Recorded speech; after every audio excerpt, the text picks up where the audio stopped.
Ladies and gentlemen, welcome to the Planning and Zoning Commission for Tuesday, February 22nd. We have an established quorum, and we have no minutes to approve, so we're just going to keep moving straight on down our agenda.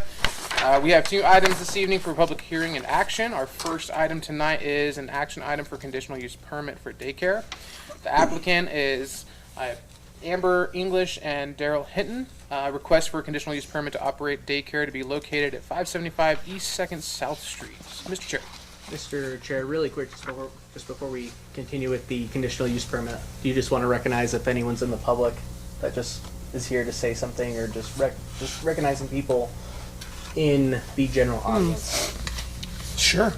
Even though that might not be the case, but just to reassure people that if they ever have any questions with planning and zoning, that at the very beginning of all of our meetings, they can come and speak directly to this body. Oh, sure. Sorry, I was going straight through. I was excited for tonight. I apologize. I'm like, where are we going with this? I'm like, okay, I got you now. All right, so yes, I apologize. No minutes this evening. Recognized person is not on the agenda. I don't see any, per se. Anybody want to be recognized this evening? All right, moving on to the public hearing and action again. I do apologize. Mr. Chair, go ahead. Thank you, Mr. Chair. So the first item we have before us is a conditional use permit to allow a commercial daycare establishment at 575 East 2nd South. This property is zoned R4 residential, which does allow for certain neighborhood commercial uses. A daycare facility falls into that. However, it must receive a conditional use permit. And not only does it need a conditional use permit, but there are certain development standards that they need to meet. I have that outlined in my report. You can kind of see it up here.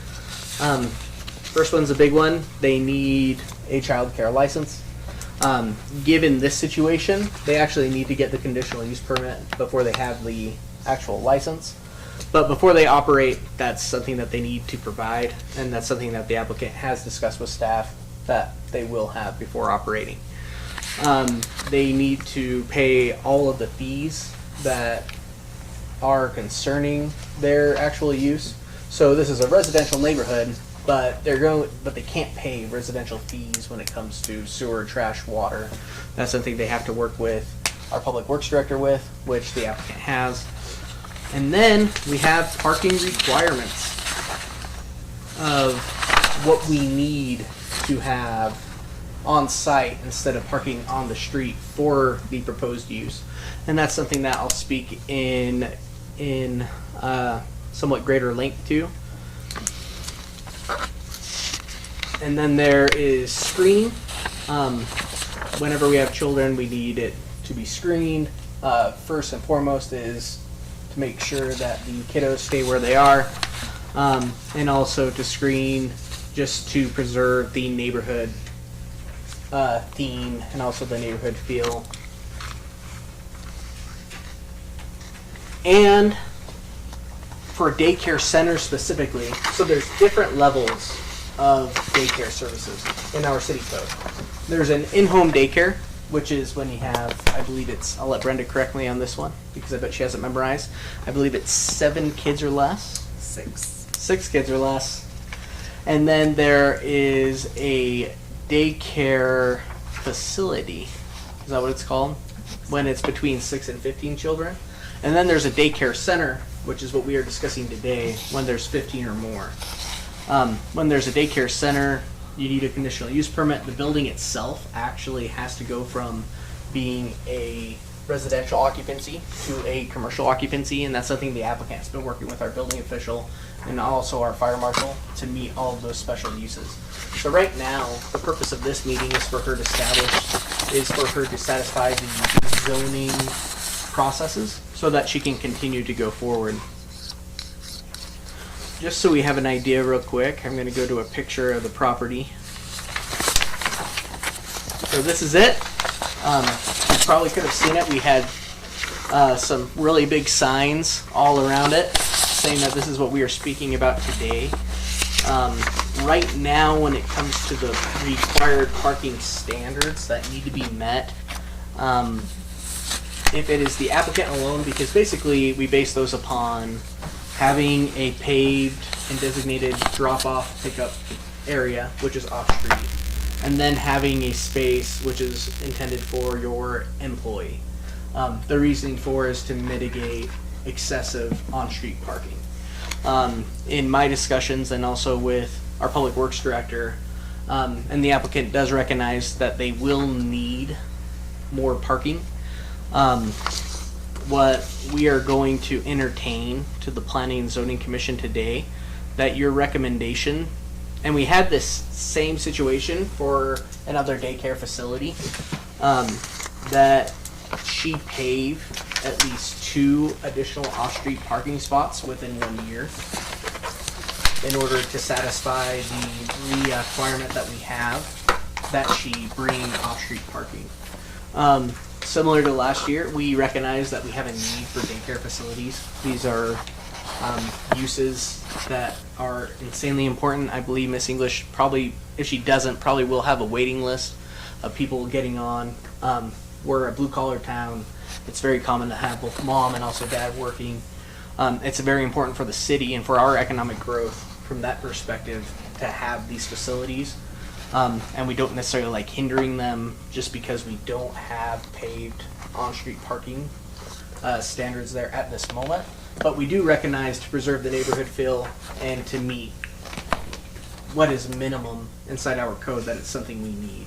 However, because it's a conditional use permit, she can ask for specific deviations from the property development standards. And I believe it's not even a deviation, it's a extension to meet that requirement within 1 year of operation, similar to the condition that we have done on prior daycare facilities. So really quick, before I turn it over to the applicant, I just want to show you the current zoning map. So here we are, we're right on the periphery as we should be, right off a collector roadway, which is South 10th East. Further north, we have some more commercial type offerings. This is where Maverick is. It's exactly where she needs to be for this type of use, being in a R4 district. And then if you look per our current future land use map, which is in place, we actually have all this area eventually over time, like 20 to 30 years, eventually almost all being commercial uses.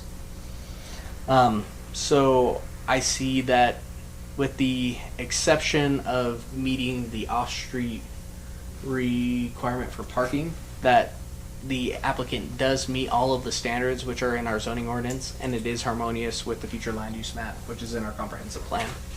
And with that, I'm going to turn the time over to Miss English to describe her use a little bit more in detail, and then we will answer any questions that this body has. Come on up. All right.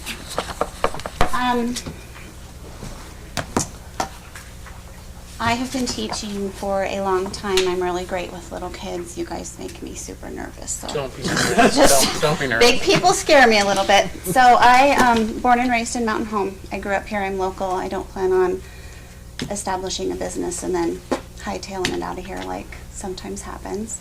I have deep roots here in Mountain Home and feel really strongly connected to the community. My family's here. My kids are here. They probably will have their children here. Children are really important to me. I am a public school teacher now.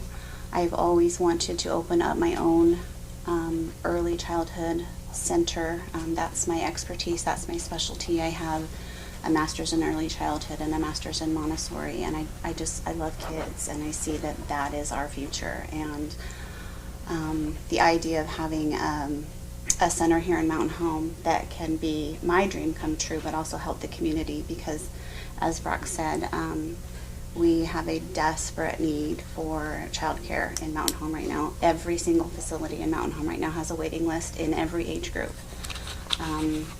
I believe the latest numbers I heard was there's one center that currently has one spot in their preschool class. Everywhere else there's waiting lists, and every single day on Facebook I see people asking, what daycare should I send my kids to? who has openings at their daycare. Where can my kids go? I need somewhere for them to go. There is nowhere. Everything's full. We are growing. Mountain Home is growing significantly, and so that need is just going to become greater. So without more places to put these children so that they have a safe place to spend their day while mom and dad are at work, we're really hurting our families. And I think that Mountain Home is in a really prime position right now to help families. More child care center, more family supports in general, I think is the way we need to go. And I want to be part of that. I have wanted to do this for a long time. I've looked around for a long time at a property, and when this little house over here became available, I just realized it's in a great location. It's on the corner of two nice wide streets, so our neighbors are even further away than they would be in a smaller neighborhood. I've reached out to some of the people that live in the area, and they've all been very positive, very supportive. The only neighbor I tried to get a hold of that didn't get back with me was the immediate neighbors right next door. I never seen anybody there. I left them a letter. I tried to put on my smiley face and knock on the door, but I just don't know who lives there. But I don't think that's going to be a problem. I like the access. It's already fenced. I know that the parking situation, while there is plenty of street parking, they want businesses to have off-street parking, and I understand that. It's hard to see in the picture because of where the neighborhood deposited all the snow, but just to the left of that snowdrift, there is another dip in the curbing where there must have been some sort of driveway. So to add 2 more spots, there's actually very little curb work or street work that would need to entail. It's really just extending it over to where it probably used to be anyway. It's already fenced. We already took down the big dead tree. I'm really excited about this. I think it's going to be great for the community, great for the neighborhood, great for me, because this is what I've always wanted to do. I don't ever plan on having more than 20-25 kids. The daycare licensing in Idaho is 6 to 12 kids, or 12 to 25 kids, or 25 and up to, there is no limit. And I don't want to hit that top tier. I anticipate my classrooms being filled with various attendants, because some kids will come every day, some kids will only come a couple of days a week. I probably won't have more than 15, 20 families at a time coming and going, just because of the way siblings and child care hours and things like that work. So no more than 25 children. My age is 0 to 6, because that's the highest need in our community right now. Once they are of school age, they tend to have places to go after school.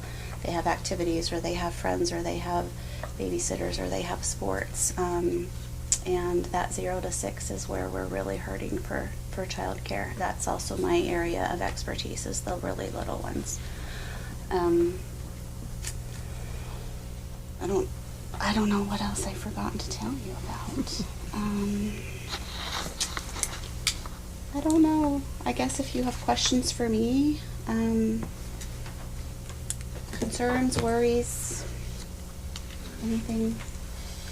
Before we do questions, I want to go ahead and open it up. So I'll go ahead and have you go ahead and step back. Okay. And then I'll open it up to any public who want to speak for or against, or just share an opinion. So with that, if there's anybody who would like to come up and make comments, suggestions, ideas, thoughts, questions, seeing none, then I will close the public hearing for that. Commission. Mr. Chairman, I have a few questions. Sir. Well, first I'd like to say, you may be nervous coming up here, but a lot of times we're probably more nervous about what's coming at us from out there. I think it's a great location. It's certainly a need. But I have a few just technicality type questions. Sometimes it may seem a little overburdening to someone like you trying to put something together.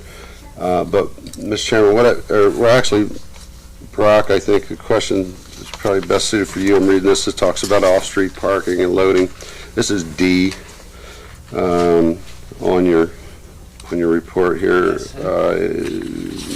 loading for residential limited office zone, applicants provide a plot plan to scale showing square footage of the building and lot with the off-street parking for residents and employees and the loading pickup area.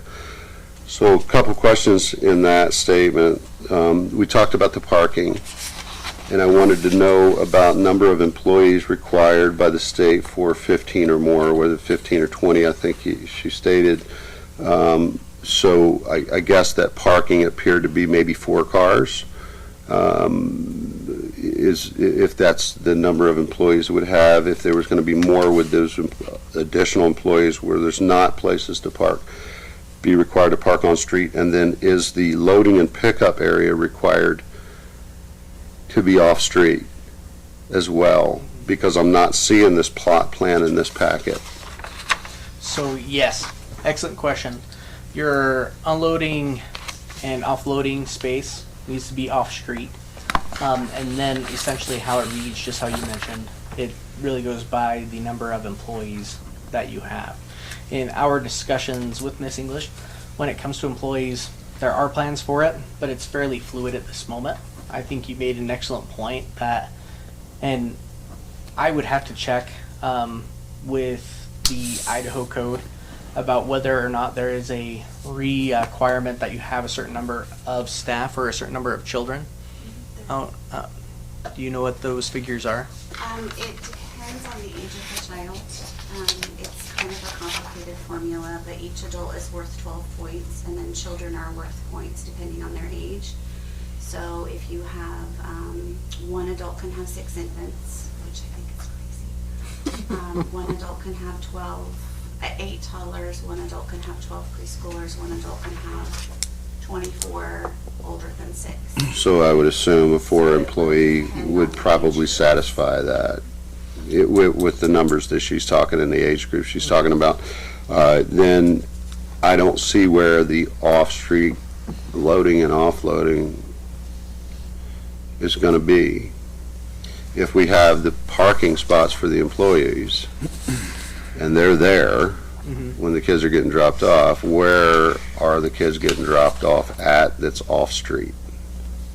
Because all I see is a photograph of the front. Yes. So currently we have 2 off-street spaces right here. One can satisfy that standard for having a drop-off pickup spot, and one could satisfy parking for Miss English or one of her employees. But I believe she intends to at least have 1 employee in order to facilitate the number of children she wants to have. So we would need at least another one. Our reasoning for recommending 2 was because of the ambiguity which comes with those formulas when it comes to children versus infants, and being able to have a surety that we could facilitate whatever that number may be.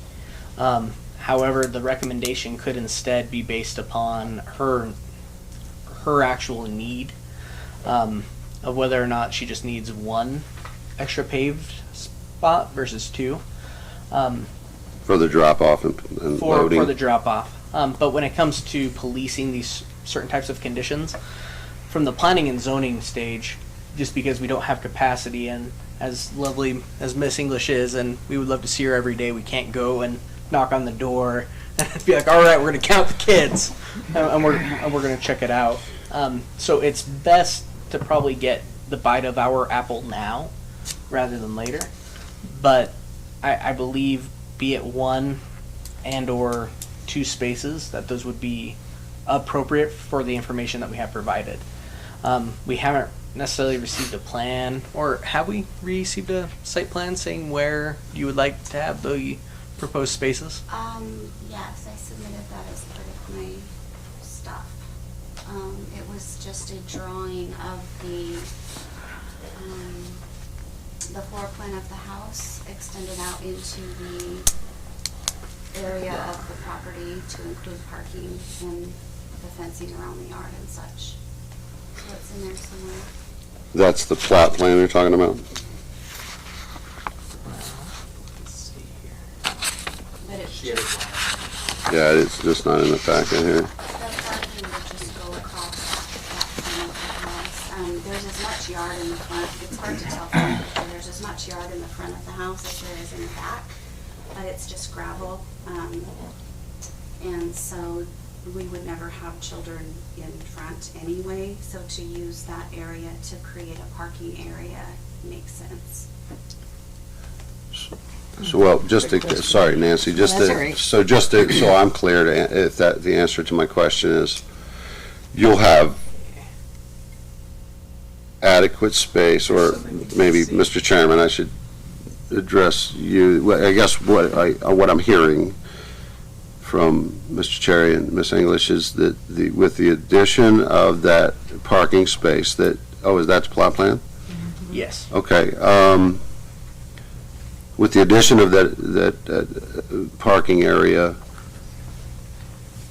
we'll have adequate room for the number of employees needed based on the number of children, along with 1 or 2 drop-off spots. Correct.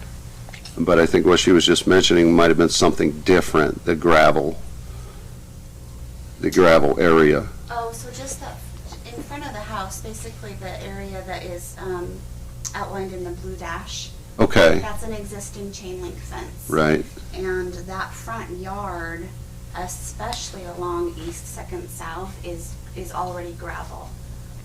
Gravel and goat heads, if we're being completely honest. And so It's a terrible zero-scape. Yeah. to just move that chain link fence that's on the far right over, you can see the left arrow that's kind of a gold color. That's where the curb is already kind of a tiny little skinny driveway. Okay. And so it would not be much to add 2 more spaces there because the condition of the property already lends itself to that. and with that, I think Potentially that, even go more. okay, and with that, what we're saying is we have adequate space to satisfy this requirement. Yes. Okay, Nancy, I have some more questions, but I'm gonna let you go. Go ahead. Thanks. I'm confused about the drop-off area, to see exactly where it is, because I'm thinking parents with kids pulling in to drop off their kids. Do they have to pull into a parking spot? So, but code mandates that she have a drop-off area. Right. Now, can we police and make sure that it's used in that manner? Not necessarily. Will there be parents that park on the street instead of dropping off their children? More than likely. But I can see them walking, well, depending on the age. I'm just, in my mind, I'm trying to see how parents pulling in and parking in the spaces, letting the kids off, and then backing up or whatever, and other ones coming in. I just, what I would love to see is just a round, be able to go in and have another driveway off there, like a, Address that? So we talked about that in one of our meetings, in that a lot of centers have kind of a little rainbow-shaped driveway where they pull in and drop off and leave. And the problem with that is that if you have more than 1 or 2 parents trying to do that at the same time, which happens frequently because people tend to keep the same hours, you end up with a backup into the street. The other problem that lends itself to is with ages 0 to 6, there is no drop-off. There is Right. a parent escorting the child into the building, coming in, making sure they've made eye contact with the adult in charge and leaving. And so for a vehicle to sit in the drop-off lane that whole time is a disaster, because now you've got a block's worth of parents trying to do the same thing. So in theory, the drop-off lane makes sense, and in practice, it does not work. So, as Rob said, you will have a space or 2 that they're pulling into, exiting the car, coming in, signing in their children, leaving again.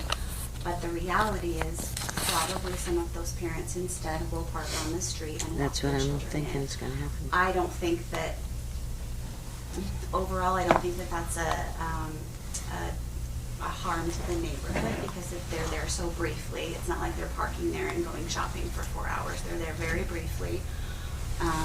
It eliminates that backup of line of parents wanting to drop off their children all at the same time. And the backing in and out is a concern, but I think that that's a concern anywhere you have a child care center and you just hope that parents are watching and kids are watching, and that's why it's even more important that they are being escorted in and out of the building rather than dropped off. Because then they're not just children out in the parking lot unattended, they're always with an adult. Oh, you had something? Yeah, just staying on a topic on the drop-off. What would be the hours? I didn't. Typical daycare hours are 7 to 7.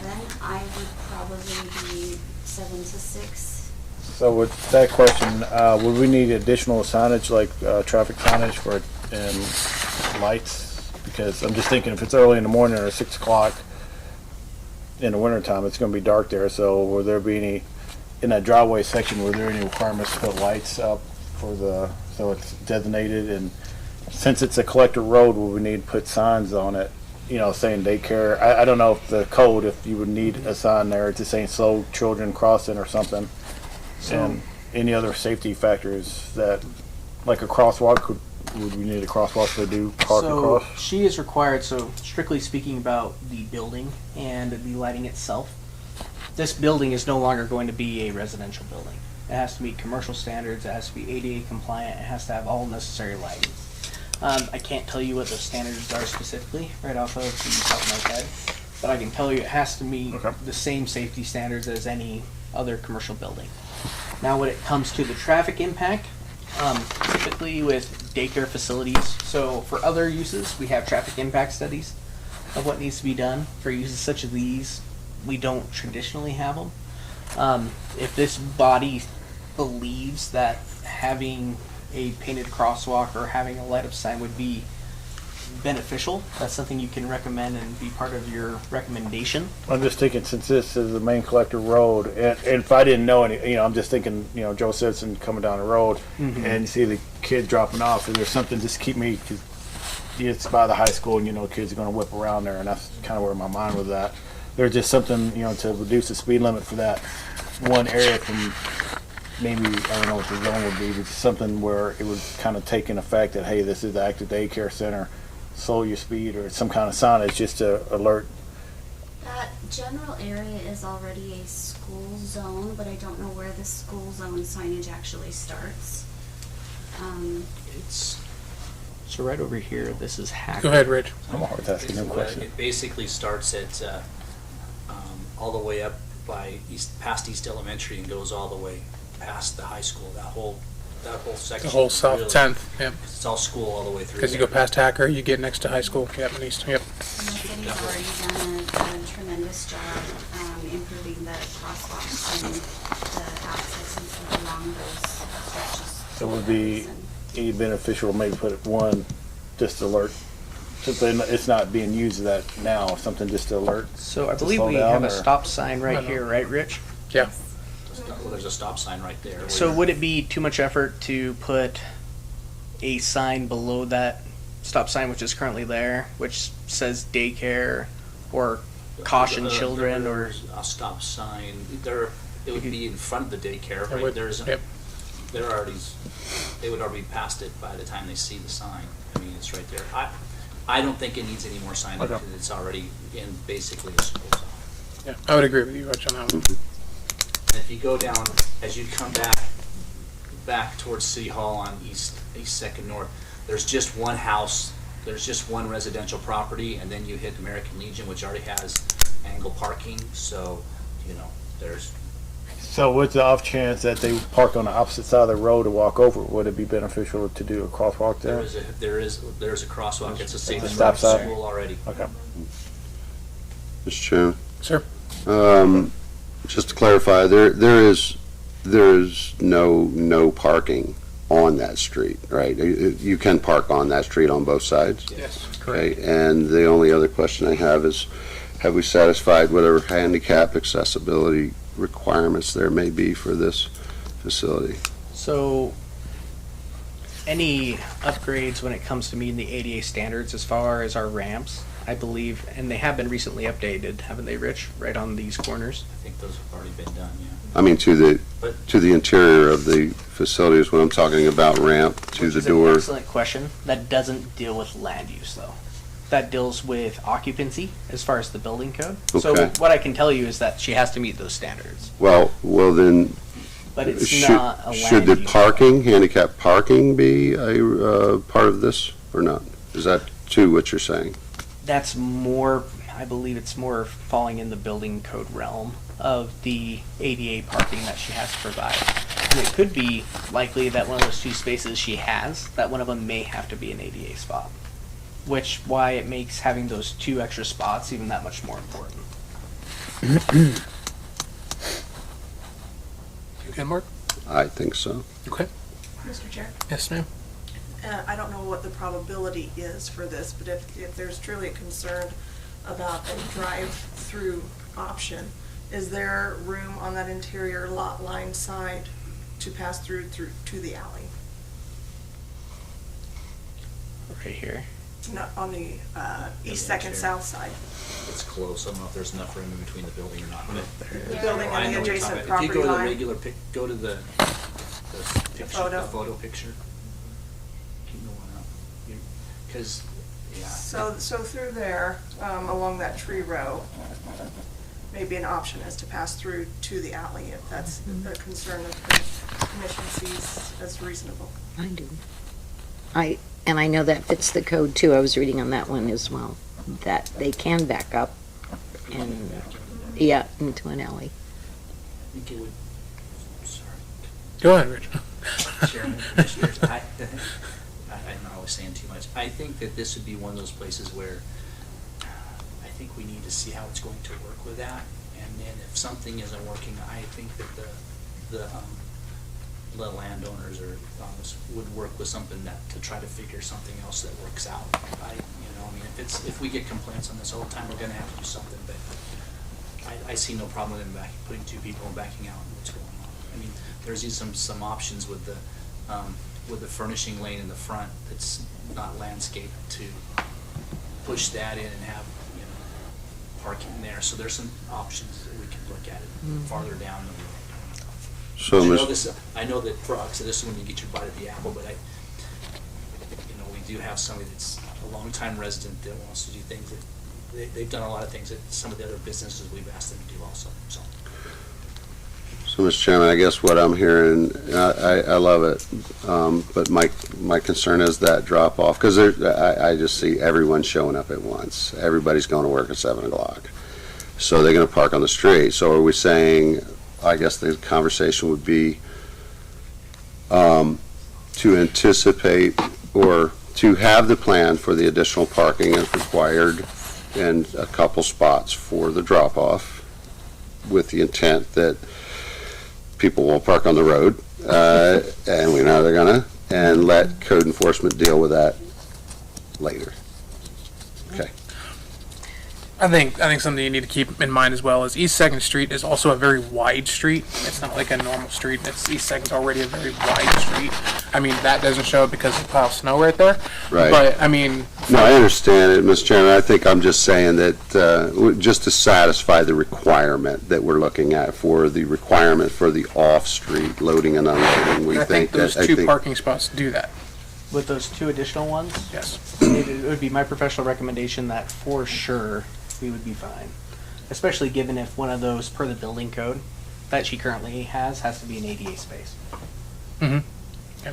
Right, but my point is that those two spots will be taken when 3 other cars show up to drop off. That's what I'm saying. In reality, we're saying if that were to become a problem or complaints, then the code enforcement would deal with that and say, hey, we might need to make a new drop-off or additional drop-off spot or something because too many people are parking on the street. Maybe, if it does happen, is what we're saying, right? Yes, Mr. Chair. Mhm.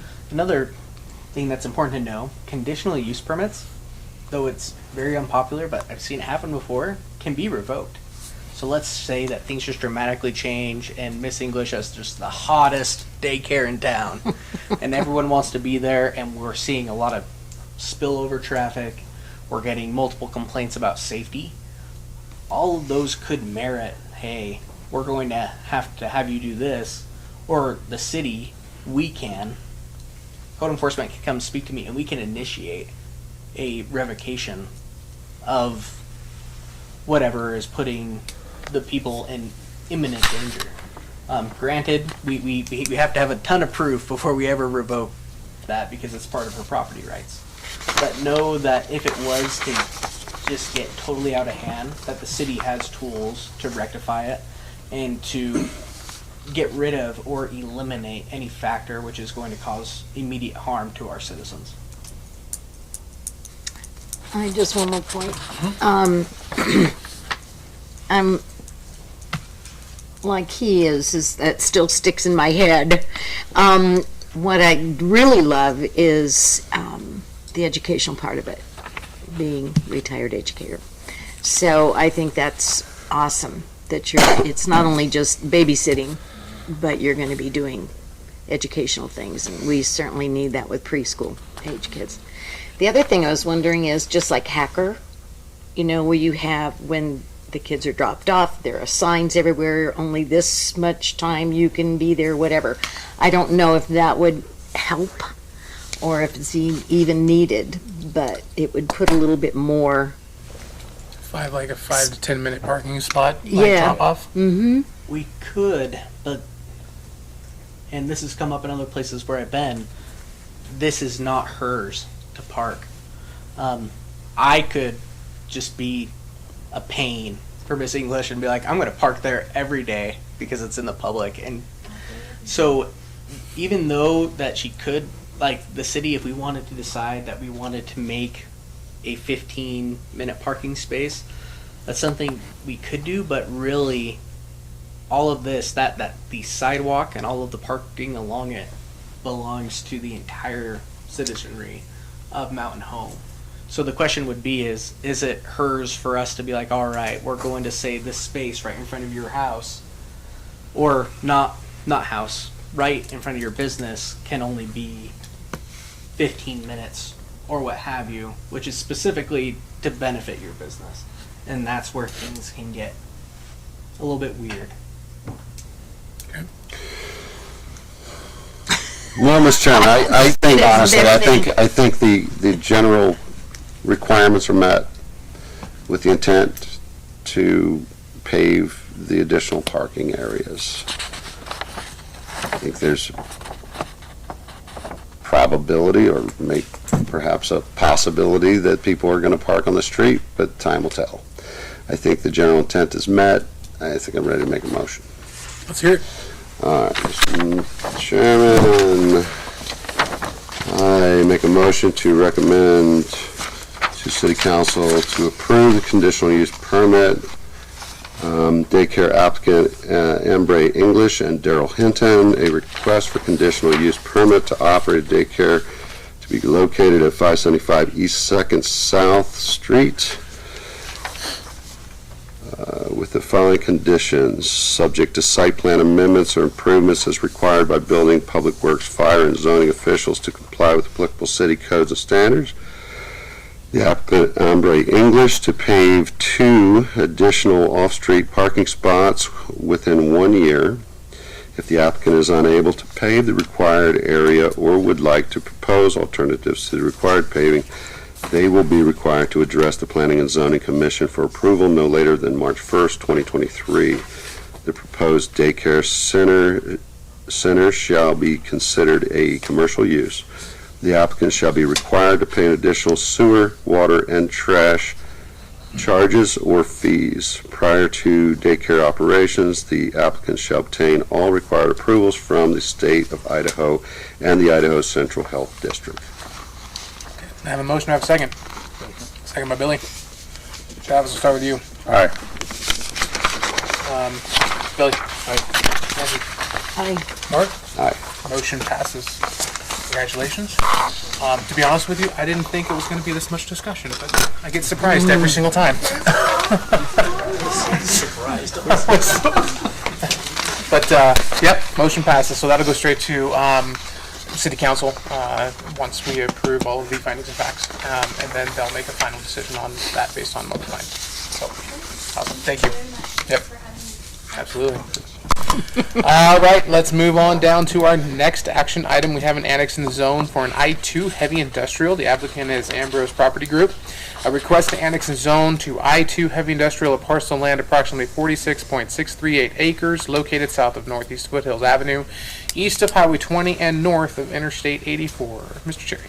Alrighty, so this is where I kind of wish legal was here, because what you're gonna see before you today and what is inside my report, because we gotta remember this is an annexation and zone. So what we're trying to see is this zoning designation compliant with the comprehensive plan? Does it fit in the specific area?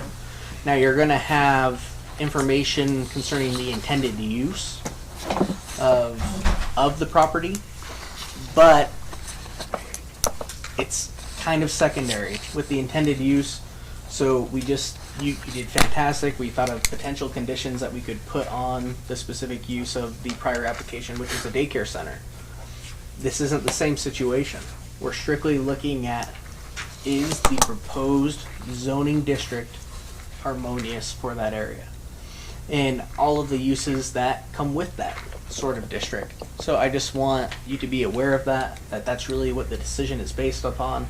However, the applicant is willing to share in detail what they intend to do if they are allowed the proposed zoning designation.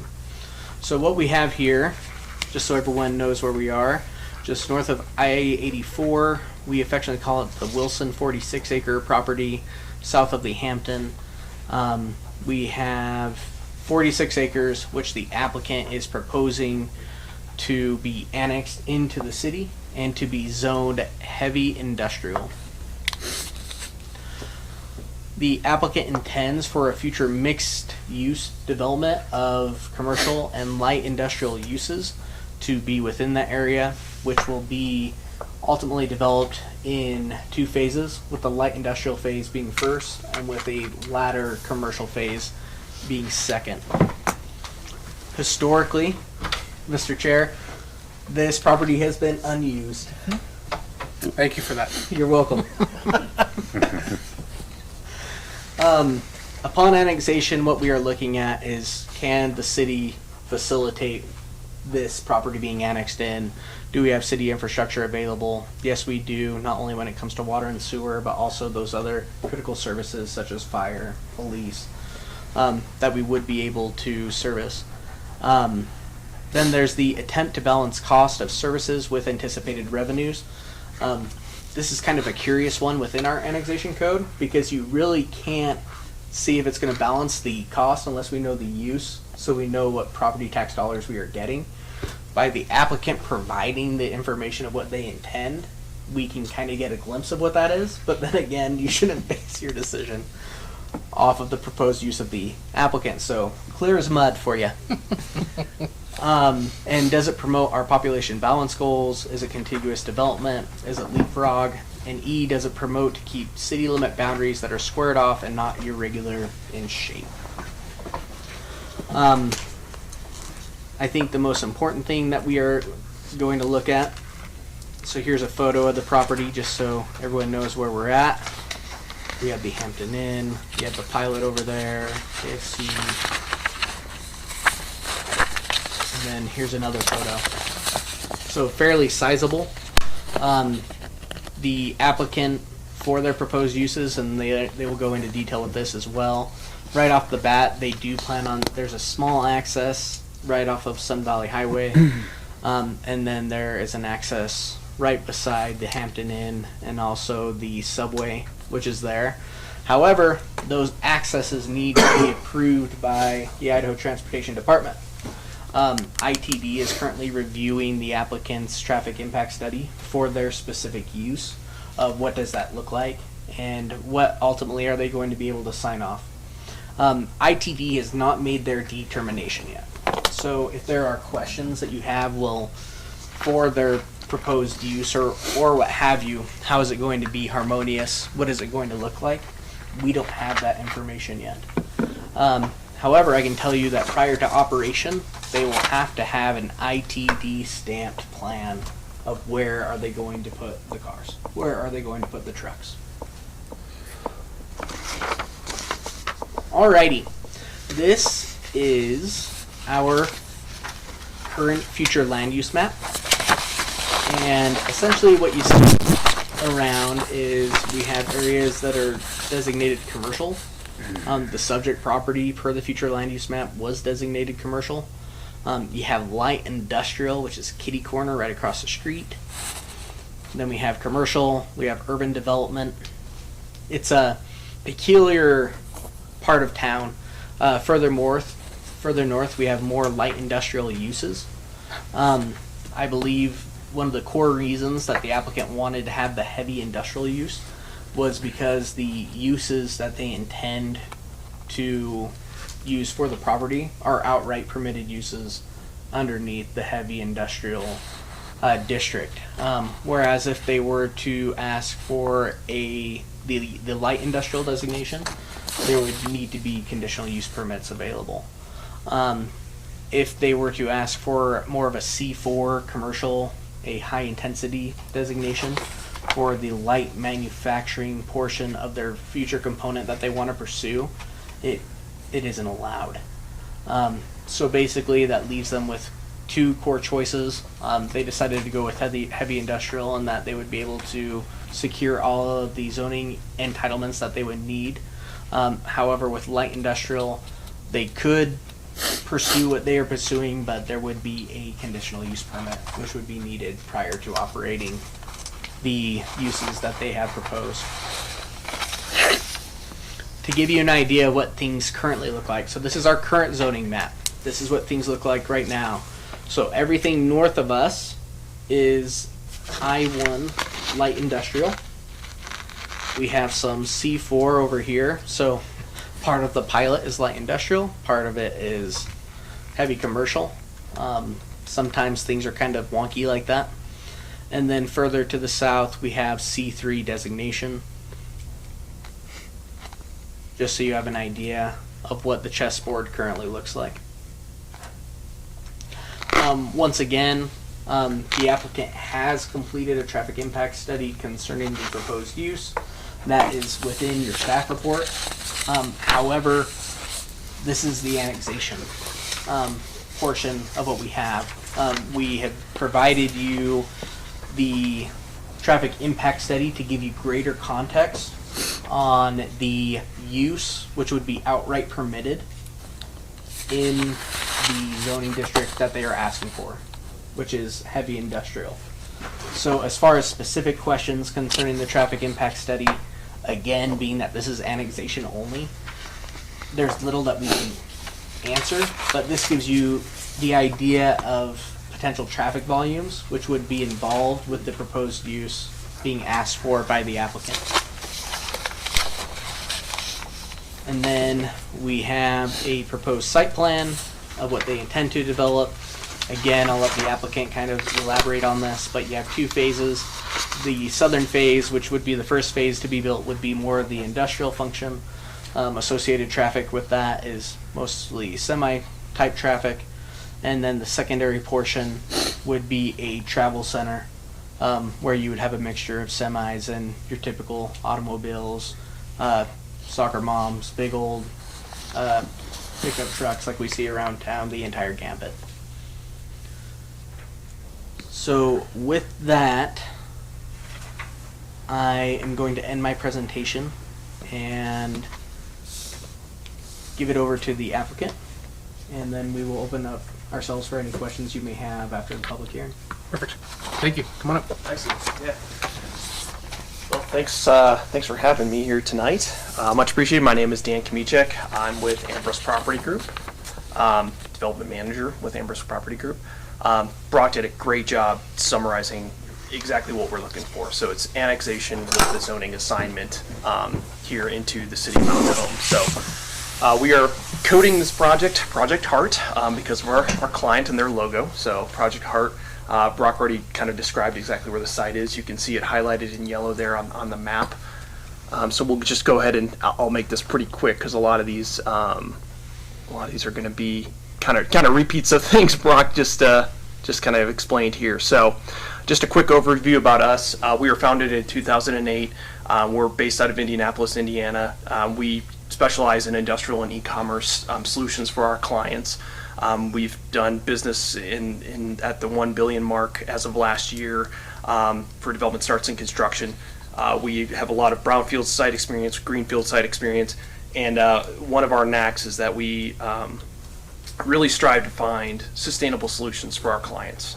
We really try to make projects work not only for them but for the communities that they're in. And like I said, with Loves, this is kind of it kind of seems it's going to be a good fit. Loves, it was founded in 1964. I'm sure you guys have all seen Loves truck stops all across the country. They're based out of Oklahoma City. They're family owned. The number you see up there, 550 truck stops. I think we actually had a meeting with them last week, and I think they're closer to 600 now, which is great for them across 41 states, and obviously that 32,000 employees across the nation. I think that's a little bit higher as well now that they've increased their number of total truck stops. So just again, trying to give you guys a broad overview of who we are and what to expect. So again, Brock went through this already, but northeast of the I-84 US 20 interchange, 46 acres, currently zoned C2 within Elmore County. And again, what we wanted to highlight here was the future land use map, which Brock was kind enough to put in his report as well. So this kind of does highlight and illustrate the project site, which is located right here. And again, Brock kind of described that in his report, that it is in the future plans of the community to look at annexation of this property itself into city limits. So some of the proposal details. Obviously, the word annexation has been said probably 500 times tonight. So we are seeking the I-2 zoning. And again, just to kind of clarify, as Brock had stated, the I-2 zoning was selected because it fits the use of the light industrial to the south, the travel stop component that we have to the north, and then it also has a drive-through component for the attached restaurant, quick serve retail restaurant that we're going to have along the north. So all three of those uses are permitted within I-2 zoning. So that was the grand reason for us seeking that I-2 zoning. So a little bit about the development itself. So as you can see, kind of outlined in red and outlined in purple. We'll focus on the purple section first to the south, as Brock had highlighted. That would be the portion that would go first. And again, this is just background information for you guys, just to have an clear understanding of what we're seeking to do out there to kind of put all the pieces together. But 200,000 square foot Class A warehouse facility with construction start of 2022. The operations that are going to happen in this facility are for tire retreading, okay? And what that basically means is that Loves takes old tires and they basically reuse and restore them and remanufacture them to reuse these tires. When you talk about rubber tires and people think, okay, that's a dirty operation, you think rubber, you think, that's maybe not what we want. It's actually a very, very clean operation. There's no pollution, there's no smokestacks, there's nothing that would fit the heavy industrial use with this facility. It truly is light industrial by nature, with all the processes that go on within the building. Again, the I-2 heavy industrial zoning was just to meet all of the land use types to fit in with the zoning ordinance. So that's kind of what's described in the purple there. And then towards the north half of the site, as you can kind of see outlined in red. So that's the travel stop component. So you have your traditional fueling stations for personally operated vehicles, fueling stations for the trucks, and then the quick serve retail, as I described. That time frame will be about a year after they set up shop with the industrial and kind of build themselves out of the development. So it'll kind of be a two-stage operation when they come in. So just to kind of give, again, some examples of what these facilities kind of look like. So by and large, these are two examples of projects we've done with Loves. These were Ambrose projects. So in El Reno, Oklahoma, and then Monrovia, Indiana. So obviously the one in Indiana, we've been able to go there a couple times since it's been built. That's generally speaking, the type of product that they like to see and they like to represent themselves with, as far as the facades that you see. It's not, they try to put some accent in there, try to make it look like a nice looking building for the community. And then obviously the interior, again, those are the newer photos, but I have been in there since, and they still are relatively clean, which was a great thing to see. So this just kind of give you a look behind it. So job benefits, and again, just kind of ending with the request again. So with the industrial development, we're looking at, potentially creating, jobs for the community up to, 65 when you kind of look at the, just a distribution center alone, 65, and then you start looking at the travel center and things like that.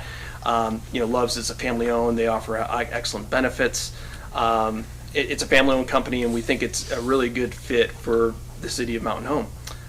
So again, we're here tonight to request annexation of this property into Mountain Home.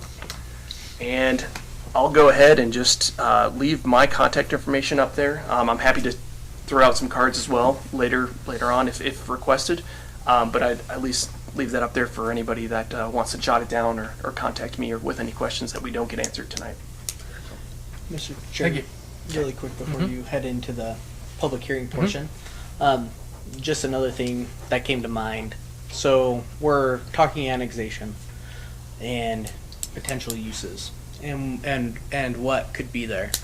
I know that some concerns that we've heard, we have received a letter from a surrounding property owner. I'm pretty sure they're here to make public comment here as well. But one glaring question of this body may be, we know what they're going to do, but what if they don't come? And we have heavy industrial, and it isn't what we see here.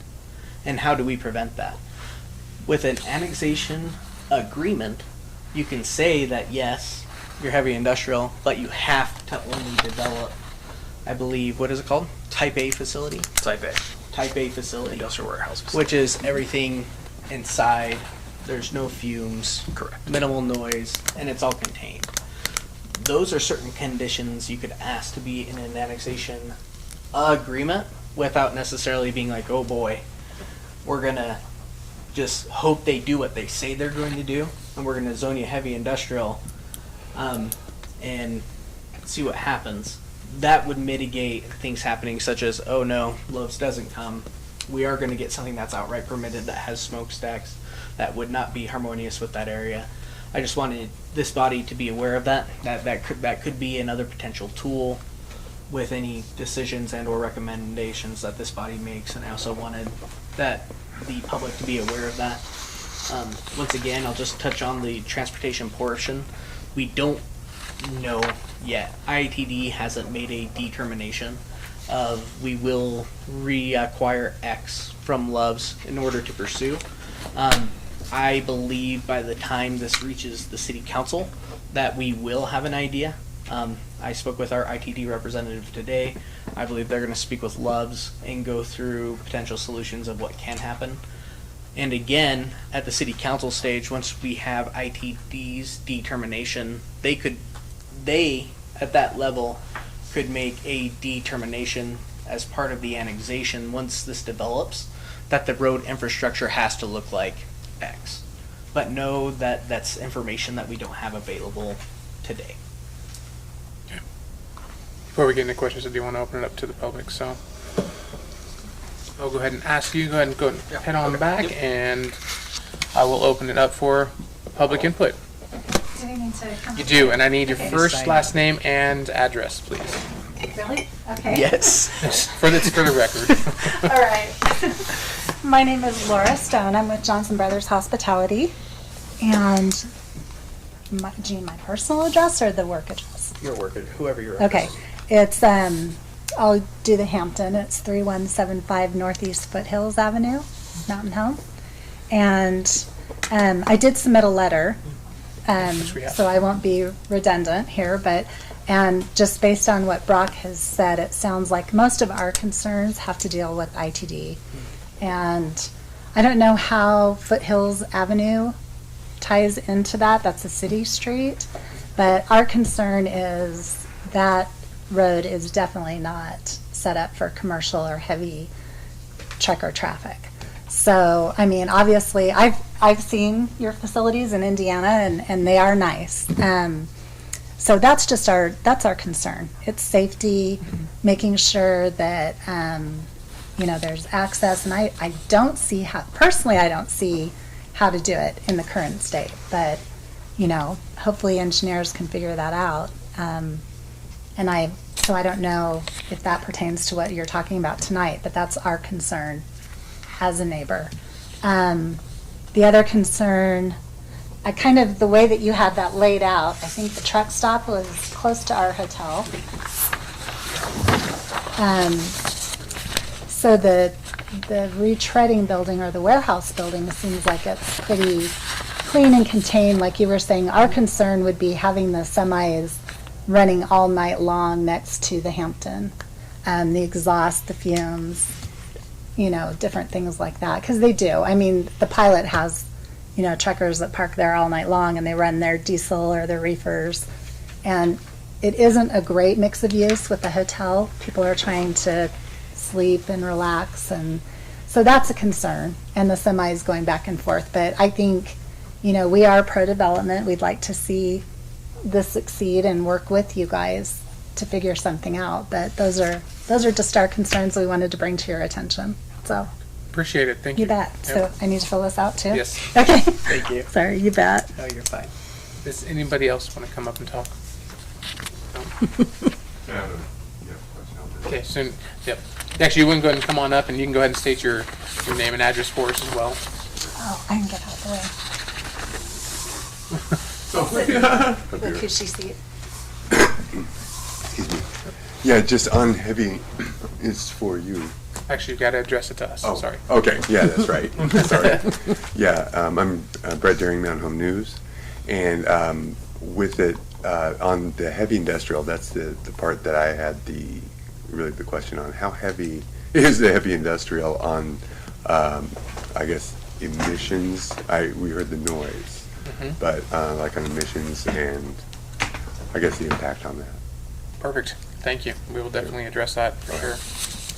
And as soon as she's done, go ahead and fill that out for me. That'd be perfect. We'll do so. Yeah, thank you. Not seeing anybody else, I'll go ahead and close the public hearing on that one. I do have one question that just came up when you were talking about this. I was scanning through land uses and ordinances and stuff as you were having a conversation. Why not I-1?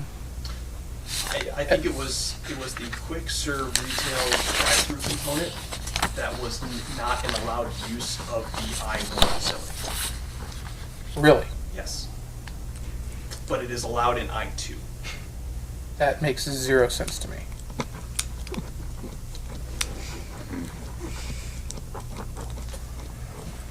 I'm trying to find it. Mr. Chair, Did you find it? technology's awesome. For a drive-up window, it is a conditional use permit in both the I-1 and also the I-2. Well, if it's both conditional, I would, because everything else is permissible within I-1. Everything is permissible within I-1 except for that piece, that component. And if it's both conditional, to mitigate the risk of potentially putting in something of I-2 that might, like later on, I'm not saying, I'm just looking future-wise, and zoning that for I-2, I don't see why we couldn't zone it I-1 to mitigate potential issues, because smokestacks are permitted in I-2, but not in I-1. So, but if everything else is permissible and that's conditional, That was it right there. It was right there. It was that last one. Okay. Yeah, I was gonna say it's under a different designation. Keep going up. Yeah. It was, there it is. Restaurant, fast food, drive-in. Oh, drive-in. So that's where it's permitted in the I-2. A drive-in and a drive-up window, however, are two separate. Yeah, I believe by drive-in, they mean almost like a a sit-down Sonic. restaurant? Sonic, right? Or the Hungry Onion, what used to be the Hungry Onion. Right. Remember? But it is ambiguous. Yeah, that very much so. So I guess a question I would have is, would you be hesitant, or would you be willing to reconsider an I-1 annexation? I mean, just, If our proposed use is permissible and through the planning and zoning, and we all agreed that I-1 would be acceptable, and our proposed uses would fit under that I-1 designation, I don't think we would have an issue with going I-1 versus I-2. I just know in our pre-application meetings, we had discussed I-2 because of Yep. basically what you're seeing on the screen. And I totally understand that. I really do. I absolutely understand that. I'm looking at future use, mitigations to potential problems, and if everything that you're discussing and proposing fits under an I-1 with even that one condition, which I'm still boggled with. Like, I don't understand why that would be a conditional use for an I-1. But, I mean, I would say an I-1 would fit beautifully with what you're saying. Sure. And what you're doing. I don't disagree with that. I guess my only follow-up question to that would be, so the conditional use permit process, was my understanding that needed to be a separate process. Is that correct? Rock. From the annexation process, yes. And this is kind of where I kind of wish I had legal, because I'm curious, with an annexation agreement, is there potential for the city council to allow certain deviations from use standards? Can the city council allow, we're going to make you I-1, but we will outright permit your drive-through? Because I believe a lot of it, and the process of Love's coming to Mountain Home was site selectors. They sent them everywhere. Then they based their selection on speed. Can we get through the zoning entitlement process? Can we do X? I understand. I don't want to hiccup this at all. Well, yeah, when it comes down to it, we have a deadline that we're trying to meet in the next couple weeks, and they aren't granting any extensions on our land deal. So that's where if there's a conditional use process that we would need to go through, that wouldn't fit within the window, which is why we're going to go with the I-2 zoning, because that was basically the path of least resistance. Right. Met all the uses, and we got some positive feedback on Right. that approach. But again, yeah, that was our thought process. Brock, is there any way we can get Jeff on the phone?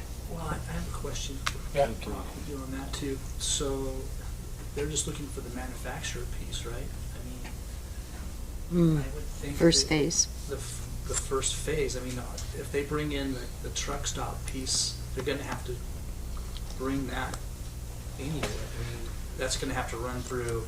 So we would want to get the whole thing rezoned as one zoning, because we're not going to subdivide it. Yeah, oh, So, that's what it was. Yeah. Okay, subdivision. So we're not going to subdivide because it's both the same owner, even though it's two different uses, same owner. I will get him on that. Okay. During the interim, there's two potential steps that you can make. One that I'm fairly certain of is in an annexation agreement, you can say that a certain use, regardless of the zoning district, will just not be undertaken. Which makes me curious, and we'll follow up with Rich. If that's the case, then can we say that you can be allowed a specific use specific to that property with their annexation, which would be to allow the drive-in, which I believe is the only conditional use portion of this entire project, It boggles my mind. to be permitted Right. as a condition of the annexation. Okay. That's the only, that part of it satisfies it for me. I mean, that we're not gonna, if somebody else comes in and all that, He's on that the we ask. can make those stipulations. Okay. Jeff, you there? I am. Awesome. So we have a couple of questions here. Ambrose is here, and they're proposing their annex and zone for an I-2 heavy industrial for that parcel of land I'm sure you're aware of. The question I have is, looking over all of the different zonings and the conditions and permisses for each zoning, the only thing that really falls under a condition is the drive-up car thingy. I forgot that was the technical scientific term. Okay.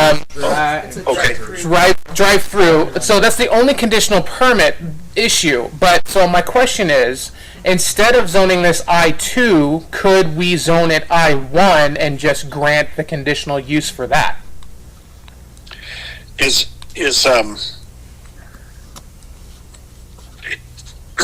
a drive-through a permitted use in I-1? No, it's conditional in I-1. It's also conditional in I-2.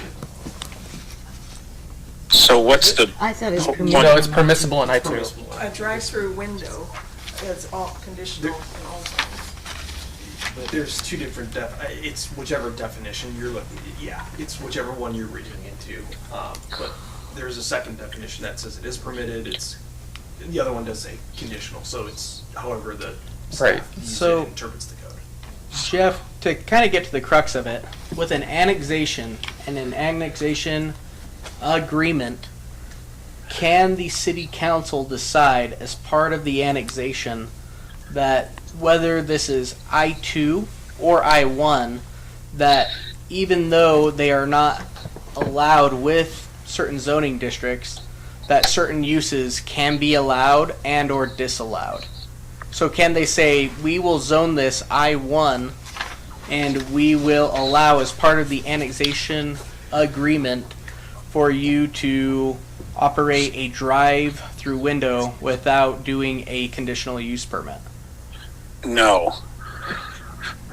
That's not the answer I wanted. I don't see how you could do that, but you could do some modified version of a planned unit development that allows you to deviate from the requirements of the zoning district in which it's placed. That's the purpose of a PUD. Is that going to add time? We're not doing a PUD. It adds time. Okay. All right.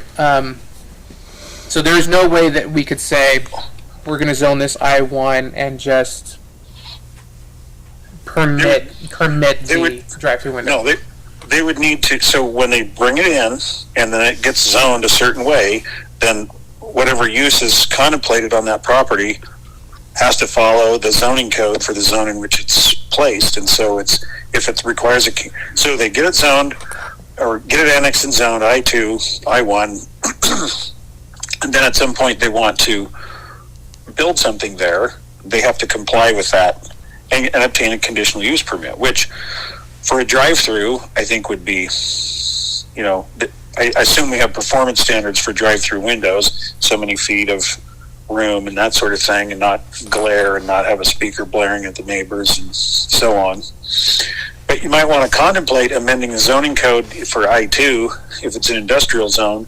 Why would you need a conditional use permit for a drive-through, unlike you would in a commercial zone? So that's something you could also do, depending on how long this project is going to take. Yeah, sadly we're on a time crunch on that one. However, Dan, it is fair to say that the conditional use being sought for the drive-up window, whether or not it is outright permitted, that is the second phase, that's intended to begin. Correct. Even though it would be preferable to have all zoning entitlements completed. We need to have all zoning entitlements completed prior to the date when basically we have to put more money, when we have to start signing documents. And that date, I believe, is March 8th. So that is the time crunch, and that is why the conditional use permit concerns us and our client, because they just need to make sure that they're covered, that you don't buy a piece of property, get it rezoned, and then all of a sudden you can't do what you want and you don't have a guarantee. So you could run the conditional use permit application parallel or in tandem with the zoning and the annexation and zoning. But we haven't done We a haven't- public hearing. we haven't done that. It hasn't been posted for a drive-through window. Oh, okay. Okay. Mr. So- Chair. Yeah. I was going to say a PUD, but if the use says it's a conditional use, then we have to follow what the code says. Okay. Thank you, So- Jeff. That's what I needed to know. All right. Okay. Yep. Perfect. I'll let you go for the night if you're busy. Okay. Thank you. All right. Talk to you later. All right, bye. Nancy. Mr. Chair, it still seems to me that, as Brock had said, if we do I-2, that we'd have to figure out which is correct, whether one of them is permitted regardless or whatever, and is it semantics, basically, is what we're looking at? Mr. Chair, I do believe there are definitions to drive-in in the code. We can certainly look at those to help facilitate a drive. Right. My guess is it's gonna be something like, I mean, I'm gonna go across the street of Pilot, it's like, you're gonna have an Arby's in there, that's gonna have That's so exactly right. that's what we're looking at. So it's a restaurant with a drive-through, which fits in the one he said it's permitted in an I-2. Right, and that's when if the concern is that we don't want smokestacks and all that kind of stuff, which would be allowed in I-2, then I think the easiest way I see is just to make that stipulation, Brock, which is what you said, about saying only, what is it, type A or what? Type A buildings, Type A buildings. which you can do with the zoning annexation. I mean, that's, to I me, agree, the Matt. easiest way.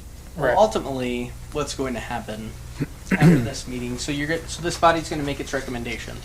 That's going to be forwarded to City Council and the findings of fact. Ultimately, there's going to be things during the period of the recommendation being made by this body going to City Council, which will take place. And what does that look like?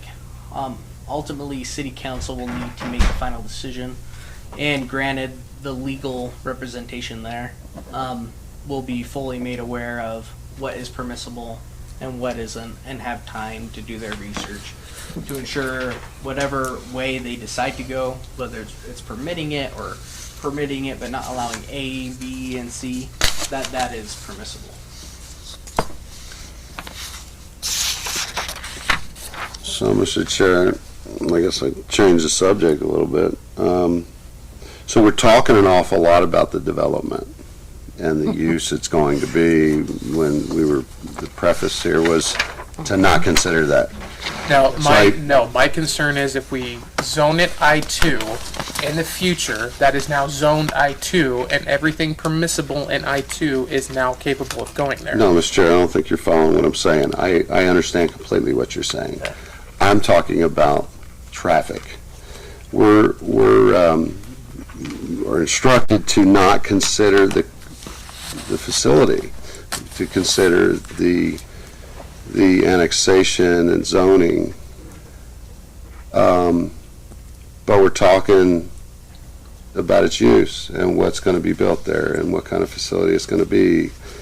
So I guess my point is just making, a statement. I'm finding it incredibly difficult to not consider the other components like the traffic. And I know we'll have the opportunity when that comes to look at the ITD study, ask questions about their traffic study, and so forth. I just am struggling with that right now. I understand the I-2 and I-1.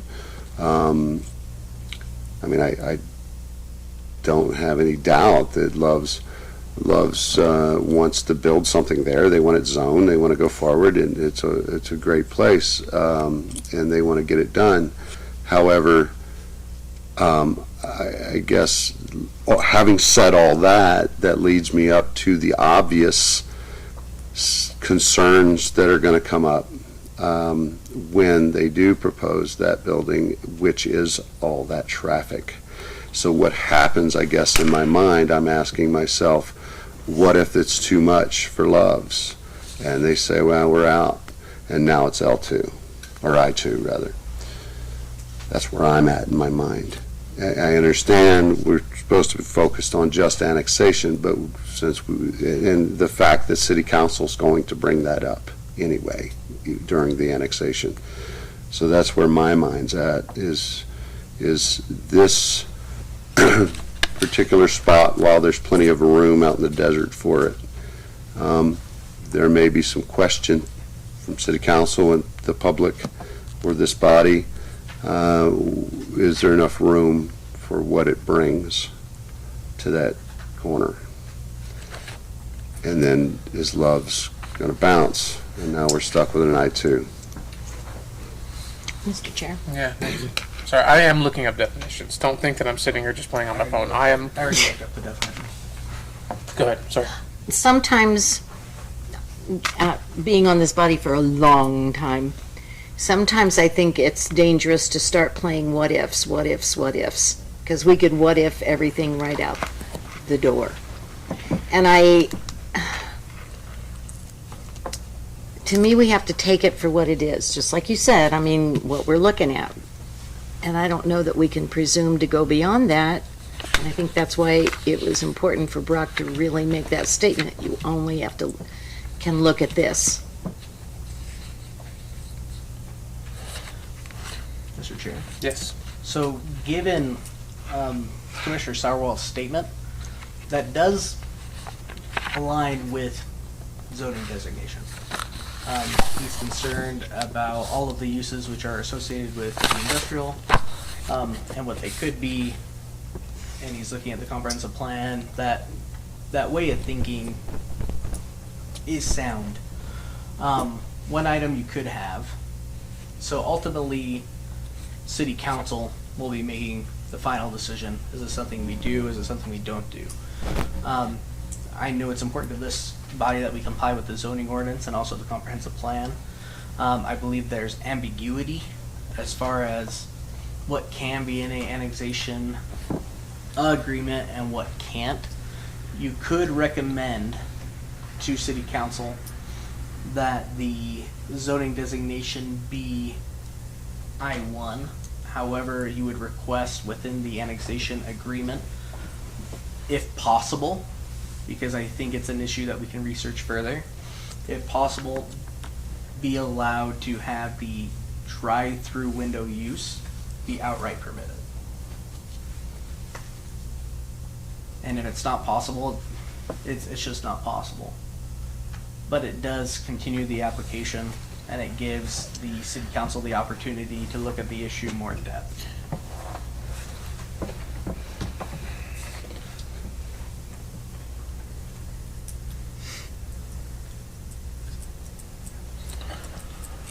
So, Mr. Chair, Brock, you're talking about a variance, basically, right? Just an exception from City Council. But it isn't, yeah. City Council is the only governing body which would have any sort of authority to go against code, if that's the determination, as being an elected body. City councils all across the state do that often. But it would give them the opportunity to consult with legal counsel. Is that an option? Is that something that we can do?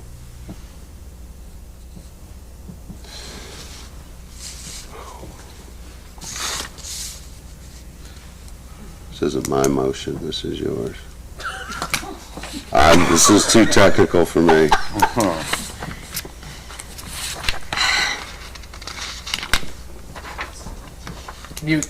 Can we talk about definition real quick? I'm blind. I have no glasses on, and I can't see that. So the definition of drive-in establishment: an establishment which, by design, physical facility, service, or by packaging procedures, encourages or permits customers to purchase a commodity or receive services, or be entertained while remaining in their motor vehicles. And it's not my favorite definition, because I don't have a definition for drive-through, even though the Still staying. the use classification says that they're two separate things. One could argue that that could be a drive-up window.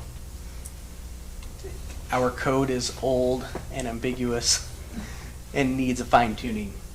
So I believe that the applicant favoring the I-2 definition solely for having this is valid. It makes total sense to me. It really does. And I'm So, Mr. Chairman, Brock, so you're saying if City Council says the drive-in establishment is one such as Sonic, and that definition does not apply to a drive-up window, then we're fine. Then you're fine, but I don't know what that determination will be. I understand that, but that's the only definition we have. We don't have a drive-up window definition. Except for staying in the car, that's common. Where does it say? It says see unique use drive in Chapter 9 of this title. So that even makes me think it's a drive-through window even more, because that portion of the title talks about drive-throughs and stacking and having an appropriate amount of stacking. So the drive-up and the drive-in, I guess it could fall together, and that's where our code is contradictory. Surprise.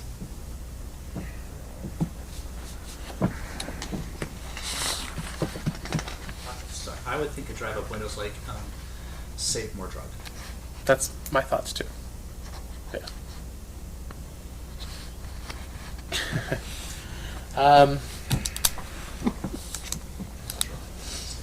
I entertain a motion, whatever you got.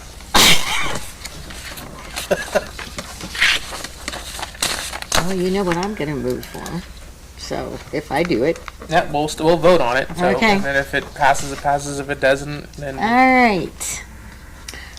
Mr. Chair, I'd like to make a motion to recommend annexation and zoning of the single parcel, which is approximately 46.638 acres located on the south of Northeast Foothills Avenue, east of Highway 20, north of Interstate 84, to I-2 heavy industrial, and help me with the rest of this, with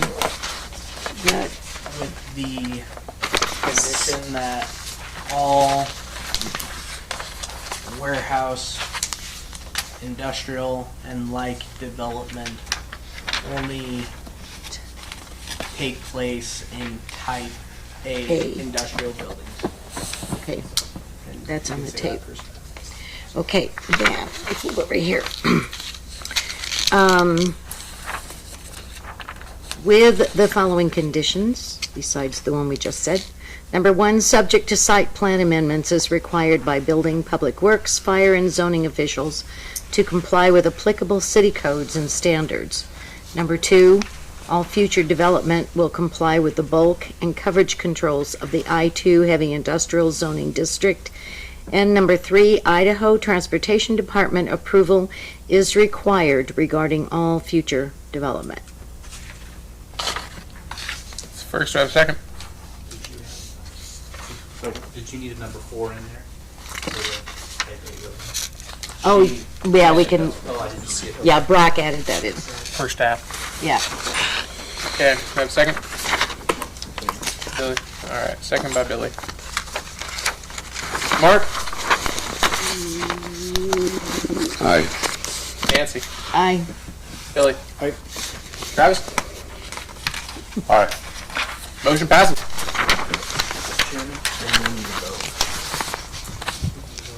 I no. No, so here's the thing. I want this on record. I believe that due to the fact that this definition is absolutely out of whack, it could have been so much easier just for an I-1. But because I understand where the applicant is coming from, then I agree.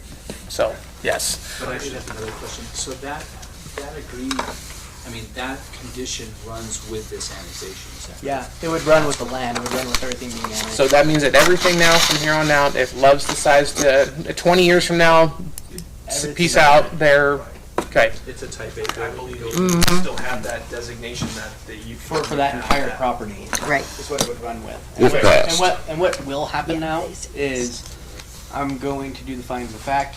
I'll get to speak with Jeff and also Paul Schroeder and also Paul Fitzer in length. Is this something that we're able to do? They'll take, because what is the most important is the intent that this body has expressed.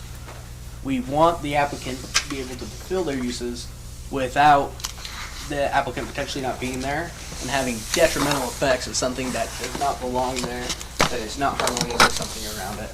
That's been established. And the city council can take the very best recommendation that you were able to make and then move forward. Correct. Yeah, okay. Yeah, sounds good.